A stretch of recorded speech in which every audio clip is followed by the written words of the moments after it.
Salmo Kapitulo 5. Pag-ampo aron panalipdan.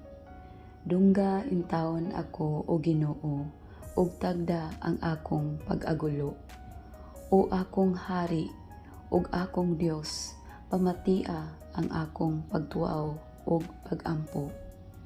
Sa kabuntagon o Ginoo, dungga ang akong pag-ampo.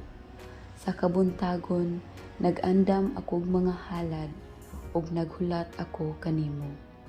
Dios ka nga dili mahimuot sa dautan, ug kanimo walay dapit ang kahiwian.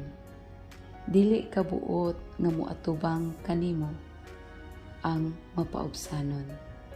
Gikasilagan mo ang tanang mga dautan. Gilaglag mo ang mga bakakon, gisalikway mo ang mga bangis ug limbungan. Apan tungod sa dako mong gugma, makasulod ako sa imong balay. Makasimba ako kanimo diha sa imong templo uban sa dakong pagtahod. O Ginoo, tudloi ako pagbuhat sa imong kabubuton, ug sa tulid mong dalan pasubaya ako, kay nag-atang kanako ang akong mga kaaway.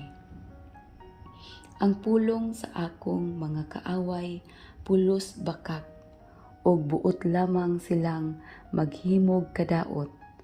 Ang ilang baba daw abling lubnganan, ug maayo silang muulog-ulog.